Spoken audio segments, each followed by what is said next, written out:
So hello guys, welcome back to the channel. So before going deep down into the web development course, मैंने क्या सोचा कि हमें networking के कुछ ऐसे कंसेप्ट्स हैं जो कि पता होने चाहिए सो दैट कि अगर आप फ्यूचर में या तो आप वेब डेवलपर बनो या तो फिर क्लाउड इंजीनियर बनो या तो फिर बैकएंड डेवलपर बनो या किसी भी फील्ड में जाओ, नेटवर्किंग के कुछ कॉन्सेप्ट हैं जो हमेशा आपकी हेल्प करेंगे, जो कि आपको पता होनी चाहिए। और इस वीडियो में मैं बिल्कुल फ्रेंडली वे में धीरे धीरे स्टोरी वाइज आपको समझाऊंगा कि एक्चुअल में नेटवर्किंग के कॉन्सेप्ट्स क्या होते हैं। ठीक है, बहुत सारे आपने टर्म सुने होंगे, आईएसपी सुना होगा, डीएनएस सुना होगा, सर्वर सुना होगा, ये सारी चीज़ें मैं आपको इस वीडियो में बताऊंगा। सो जैसा कि मैंने यहाँ पे एक डायग्राम बनाया है जिसमें आप देख सकते हो यहाँ पे हमारे पास सिस्टम है। ठीक है, दिस इज़ व्हाट, ये हमारा एक सिस्टम है जो कि हमारे एक राउटर से कनेक्टेड है। ठीक है, वो हमारे राउटर या हॉटस्पॉट से कनेक्टेड। राउटर कुछ इस तरीके का दिखता है आपको। सो लेट से हमने क्या किया, हम गूगल पे गए और हमने सर्च किया www.facebook.com। अब एक्चुअल में बैकएंड में क्या होता है, आपने facebook.com सर्च किया और आपके सामने कुछ ऐसा पेज रेंडर होकर के आएगा, लेकिन इसके पीछे, इसके बिहाइंड द सीन बहुत सारे कंसेप्ट है, बहुत सारी चीज़ें हैं जो मैं आपको बताऊंगा। सो जैसे ही आपने गूगल पे facebook.com सर्च किया, सो बेसिकली हमारा जो राउटर है या फिर हमारा जो हॉटस्पॉट है वो क्या करेगा, इंटरनेट सर्विस प्रोवाइडर के पास जाएगा। ठीक है, internet service provider, ISP is what, internet service provider. ये तो फिर आपके पास जियो का सिम हो सकता है या फिर एयरटेल हो सकता है या फिर एयरटेल का वाईफाई हो सकता है, जियो का वाईफाई हो सकता है। सो दिस इज़ व्हाट, जो कि हमें इंटरनेट से कनेक्ट करने में हेल्प करता है। ओके, फिर जो इंटरनेट है वो क्या करता है, वो सर्वर पे, लेट से हमारा facebook.com किसी एक सर्वर पे यहाँ पर, ठीक है, यहाँ पर हमारा किसी यूएस में, यूनाइटेड स्टेट्स में हमारा सर्वर रखा हुआ है और उसमें facebook.com होस्ट है। ठीक है, और मैं कहूँ मैं इंडिया में हूँ। ठीक है, सो बेसिकली इस पूरे प्रोसेस में आपने देखा होगा कि जैसे ही आप इंटरनेट पे सर्च करते हो, 1 सेकंड के अंदर आपकी वो वेबसाइट लोड हो जाती है। मतलब कि सोचो आप कि ये प्रोसेस कितना फास्ट है कि आपने जस्ट सर्च ही किया और इतने दूर से डेटा आ करके हमें हमारे फ़ोन में या फिर लैपटॉप में दिख रहा है। ठीक है, सो बेसिकली क्या होता है, जैसे ही आप सर्च करते हो आपका इंटरनेट सर्विस प्रोवाइडर के पास रिक्वेस्ट जाती है जो कि आपको कनेक्ट करता है इंटरनेट से। अब देखो यहाँ पे मैंने क्या किया, डीएनएस। ये डीएनएस का कॉन्सेप्ट बहुत ही ज़्यादा इंपॉर्टेंट है। डीएनएस मतलब होता है डोमेन नेम सिस्टम। सो जो हमारा facebook.com है, जो कि पेज है, वो facebook.com नेम से नहीं होता है सर्वर पे। आप ध्यान से समझो मेरी बात को कि facebook.com जो कि वेबसाइट है हमारी, वो अपने facebook.com नेम से नहीं होती है। मतलब क्या कि यहाँ पे मेरा सर्वर है, यहाँ पे मेरा पेज रखा हुआ है और इसका नाम कुछ और होता है। वो बेसिकली एक नंबर फॉर्मेट में होता है, 192.168.5.9 इस टाइप का नंबर फॉर्मेट में होगा। ठीक है, अब हमारा जो डीएनएस है, डोमेन नेम सिस्टम, क्या है, ये एक समझ लो एक फ़ोन बुक डायरेक्टरी की तरह है जिसमें हमारा वेबसाइट का नाम और साथ में उसका जो आईपी एड्रेस है, this is called IP address. ठीक है, और आईपी का फुल फॉर्म क्या होता है, इंटरनेट प्रोटोकॉल। ठीक है, सो क्या है कि हमारा जो ये डीएनएस क्या काम करता है, तो इसके ये एक फ़ोन बुक डायरेक्टरी की तरह होता है। जो भी आपने वेबसाइट सर्च किया वो इस फ़ोन बुक डायरेक्टरी में देखेगा कि किस आईपी से लिंक्ड है। ठीक है, और फिर उस आईपी को बेसिकली सर्च करके आपको भेजता है डेटा। ठीक है, उस बेसिकली आईपी को सर्च करके आपके पास लेकर के आता है इंटरनेट से और आपके पेज में रेंडर होता है। मतलब क्या, लेट से आपका घर है तो उस घर का नाम facebook.com ना हो करके वो जो एड्रेस होता है वो आईपी एड्रेस टाइप से स्टोर होता है, जैसे कि ये। ठीक है, और ये डीएनएस क्या करता है, ये हम बेसिकली लिंक करता है हमारे वेबसाइट के नेम को हमारे आईपी एड्रेस से। ठीक है, अब इन दोनों चीज़ों के बीच में आपने एक चीज़ मिस कर दिया, क्या, कि इंटरनेट, यार मैं तो इंडिया में हूँ और हमारा जो सर्वर है यूएस के अंदर है। इतना बड़ा डिस्टेंस और फिर भी डेटा इतनी दूर तक आ जा रहा है। चलो चलो, इसको देखने के लिए हम चलते हैं गूगल पर। सो उसके लिए हम गूगल पर जाएंगे और सर्च करेंगे इंटरनेट सबमरीन, सबमरीन मैप। सो जो फर्स्ट वाली वेबसाइट है उस पर मैं जाऊंगा। सो देखो, ये एक अमेजिंग वेबसाइट है जिसमें कि हम देख सकते हैं कि वर्ल्ड में इंटरनेट की वायरिंग कैसे हुई है और हम किसी भी वायर के बारे में इंफॉर्मेशन भी ले सकते हैं जस्ट उस पर क्लिक करके। जैसा कि मैंने देखो इस पर क्लिक किया, किसी एक वायर पे क्लिक किया और ये मुझे बताएगा कि कहाँ कहाँ इसका लोकेशन है। ठीक है, लेट्स से मैं इंडिया का कोई वायर चेक कर लेता हूँ। देखो ये है इंडिया। ठीक है, सो जो सेंट्रल कनेक्शन है बाहर से इंडिया में इंटरनेट लाने का वो ये है। This is called, I think this is Mumbai. Mumbai में हमारा हब है और उसके अलावा भी हमारे कुछ लोकेशंस पे नोड हैं। सो बेसिकली हम किसी वायर पे क्लिक करके चेक कर सकते हैं इसका कंप्लीट रूट कैसा है। जैसे कि देखो ये एक वायरिंग है और इसके बारे में इंफॉर्मेशन ये है। और इसका ओनर जो भी टेलीकम्युनिकेशन इसका ओनर है, भारतीय एयरटेल इसका ओनर है, और एयर कम्युनिकेशन, इन सभी ने मिल करके ये वायर्स बिछाई है। सो इस तरीके से आप किसी भी कंट्री का या फिर कहीं का भी कनेक्शन देख सकते हो। और एक्चुअल में देखो समुद्र के अंदर वायरिंग ऐसी होती है। सो आपके दिमाग में आ रहा होगा कि कहीं अगर मछलियों ने इस वायरिंग को काट दिया तो। सो ऐसा कुछ नहीं है, जैसा कि मैं आपको दिखा देता हूँ। Submarine wiring. सो देखो यार, वायरिंग जो होते हैं, जो वायर्ड होते हैं सबमरीन के अंदर, वो इतनी मोटी वायर्स होती हैं, इन्हें फिश या शार्क नहीं काट सकती है, और बाई चांस से काटती भी है तो इनका मेंटेनेंस टाइम टू टाइम होता रहता है। जब हम 3G नेटवर्क यूज़ कर रहे थे तो रिलायंस ने बेसिकली यही काम किया था कि पूरे मरीन में उसने वायर बिछा दिए थे, सो दैट कि हम इजिली इंटरनेट आज एक्सेस कर पा रहे हैं। राइट, ठीक है। सो यार आप इस वेबसाइट को ज़रूर से एक्सप्लोर करना, ठीक है। सो उसके अलावा हम बाकी चीज़ें यहीं पे बता देते हैं, जैसा कि मैंने आपको अभी बताया था डीएनएस। सो बेसिकली आप, एक वेबसाइट है डीएनएस लुकअप, आप इस वेबसाइट पर जाओ, ठीक है।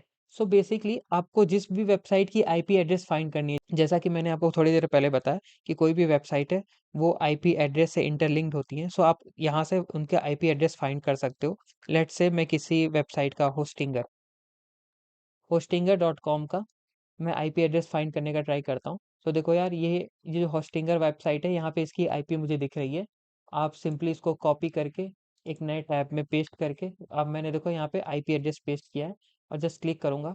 ये देखो यहाँ पे लिखा हुआ direct IP address not allowed. चलो हम कोई दूसरा वेबसाइट सर्च करते हैं। Let's say simple google.com he search करते हैं, ठीक है। सो यार देखो, this is the IP address of google.com। मैं क्या करूँगा, सिंपली एक नए टैब में जा करके इस आईपी एड्रेस को, ये google.com का आईपी एड्रेस से सर्च करूंगा। सो देखो यार, मेरा गूगल यहाँ से मैं डायरेक्टली एक्सेस कर पा रहा हूँ, ठीक है। ये मैंने अभी आईपी एड्रेस डाला था, google.com नहीं डाला था। ये डीएनएस के फ़ोन बुक से ये google.com उस आईपी एड्रेस से लिंक्ड हो गया, और यहाँ पे google.com दिख रहा है। और ये जो google.com है बेसिकली डोमेन है। सो आपको मैं एक और वेबसाइट बताता हूँ, godaddy.com, ठीक है।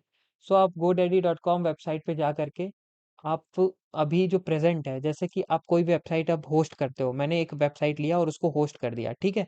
अब मैं किसी को आईपी एड्रेस तो नहीं दूंगा कि यार ये लो मेरा आईपी एड्रेस, इससे सर्च करो। सो उसके लिए मैं यहाँ पे ढूंढता हूँ कि मैं अपने वेबसाइट का नाम, लेट्स से मैंने अपना कोई बिजनेस डाला, और कैफेटेरिया कैफेटेरिया डॉट कॉम मैं सर्च करना चाहता हूँ। स्पेलिंग गलत है, मैं जानता हूँ। सो मैं इस डोमेन को सर्च करना चाहता हूँ और देखना चाहता हूँ क्या ये अवेलेबल है। तो जैसा कि आप देख सकते हो कि यहाँ पे कैफेटेरिया.com अवेलेबल है। तो यहाँ से आप परचेस करके इस पर्टिकुलर डोमेन को अपना बना सकते हो और अपने वेबसाइट में यूज़ कर सकते हो, ठीक है। सो यही तरीका होता है वेबसाइट का डोमेन लेने का, जो मैंने अभी आपको बताया। सो गाइस, चलिए अब थोड़ा आगे बढ़ते हैं। आई होप कि आपको सारी चीज़ें समझ में आ गई होंगी।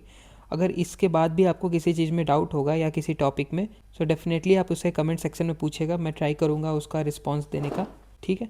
तो चलिए अब देखते हैं हमारे कुछ और इम्पॉर्टेंट टॉपिक्स, जो कि इम्पॉर्टेंट है नेटवर्किंग के पर्सपेक्टिव से, जिसमें कि हम लोगों ने डीएनएस वाला पार्ट तो सॉल्व कर लिया है। अब हम देखते हैं डोमेन वाला पार्ट भी हमने बता दिया है कि जो आपका वेबसाइट है like facebook.com, this is the domain, hostinger.com, this is the domain. मतलब कि जितने भी नाम हैं आपको दिख रहे हैं वेबसाइट पे, .com, .in, .co, ये सारे जो हैं हमारे डोमेन हैं। इसके थ्रू हम किसी वेबसाइट को सर्च करते हैं। उसके बाद हमने आईपी एड्रेस देखा। आईपी एड्रेस लाइक 168.152.1 के भी होते हैं। सो आईपी एड्रेस इस टाइप के होते हैं।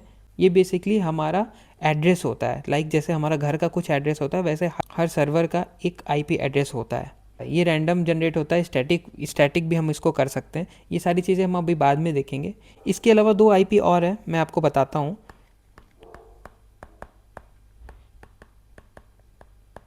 ये जो दो आईपी एड्रेस हैं, ये बहुत ज़्यादा इंपॉर्टेंट है, ठीक है। इन दोनों में मैं आपको बेसिकली डिफरेंस बताता हूँ, ठीक है।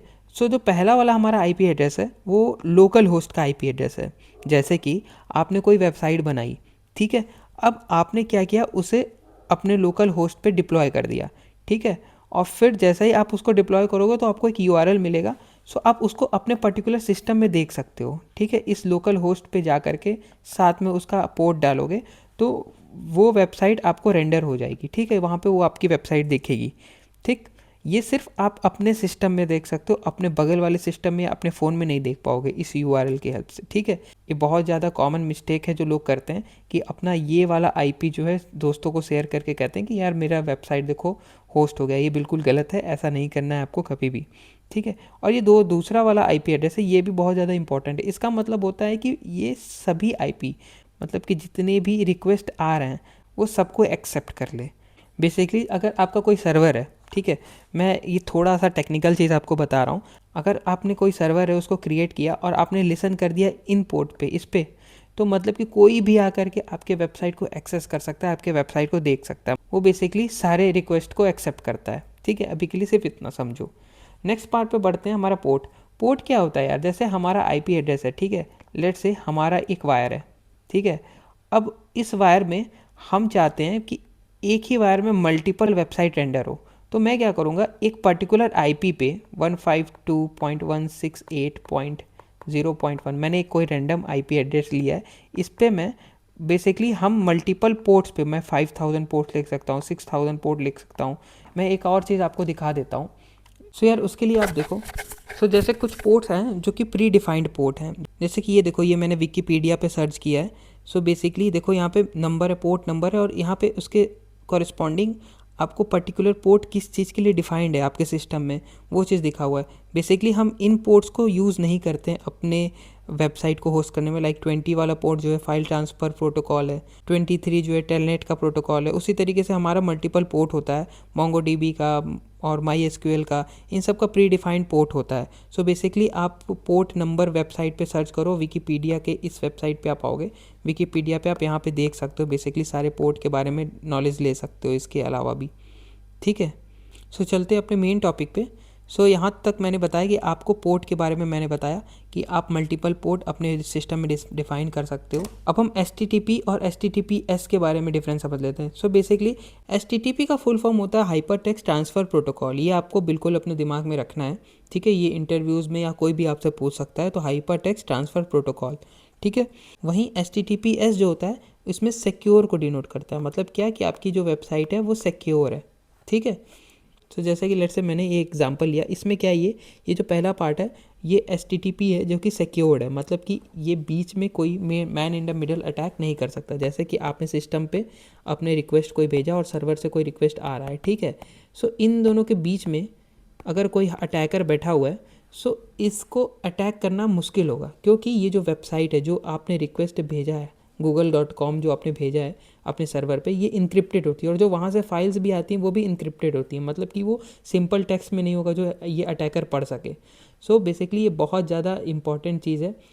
आप अपने सिस्टम में SSL सर्टिफिकेट लगा लो, जो कि HTTP जो, सो मैं बता देता हूँ आपको, HTTPS जो होता है वो हमारा HTTP होता है, HTTP फॉर्मेट ही होता है, प्लस SSL जो SSL सर्टिफिकेट इसमें अगर हम ऐड कर देते हैं, सो बेसिकली वो हमारा सिक्योर्ड हो जाता है, ठीक है। ये आपको बिल्कुल ध्यान में रखना है।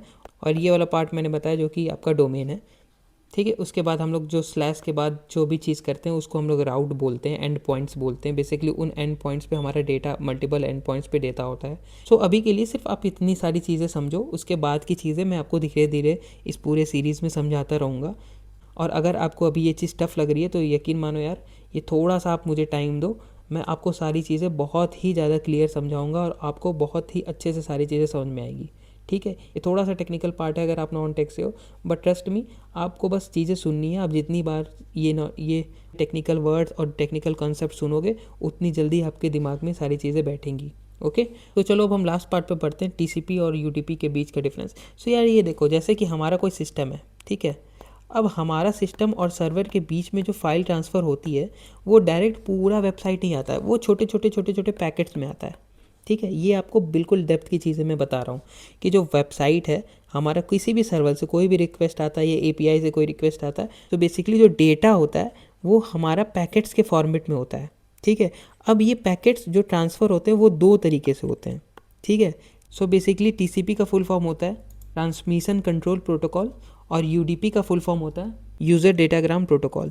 सो TCP में बेसिकली क्या होता है कि हमारा जो ट्रांसफ़र होता है डेटा, ठीक है, उसमें बीच में एक एक्नॉलेजमेंट वाला पार्ट होता है, ठीक है। ये क्या करता है कि वैलिडेट करता है कि हमारा जो डेटा ट्रांसफ़र हो रहा है वो सही हो रहा है कि नहीं। मतलब कि ये कंफर्म करता है कि हमारा जो डेटा है वो सही ट्रांसफ़र हो रहा है कि नहीं, कहीं बीच में कोई पैकेट मिस तो नहीं हो गया कि क्या पता कि फेसबुक की वेबसाइट आधी गई और आधी नहीं गई।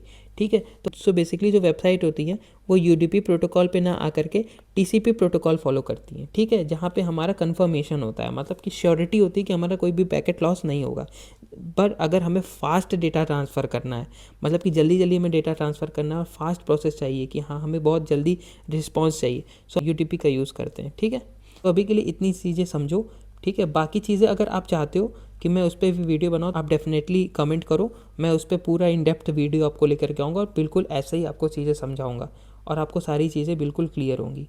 ठीक है, सो इस वीडियो के लिए सिर्फ इतना ही। आई होप कि आपको सारी चीज़ें समझ में आई होंगी और मैं रिकमेंड करता हूँ कि आपने जितने भी कॉन्सेप्ट आज इस पूरे वीडियो में पढ़े, आप उसको एक बार के लिए रिमाइंड करना और सारी चीज़ों को किसी जगह पर लिखना, सो दैट कि आपको बाद के लिए बहुत आसानी हो। और साथ ही साथ आप इन सारे टॉपिक्स को रिसर्च भी करना, इन फ्यूचर आपके लिए ये बहुत ज़्यादा हेल्पफुल होंगी। चलो इस वीडियो को यहीं पे ऐड करते हैं। मेक श्योर कि आप चैनल को सब्सक्राइब कर लो और इस वीडियो को लाइक कर दो और आप अपना फीडबैक जो है ज़रूर कमेंट सेक्शन में लिखो, जिससे कि मुझे पता चलेगा कि मुझे और क्या चीज़ें आपको देनी है। ठीक है, तब तक के लिए यार बाय बाय।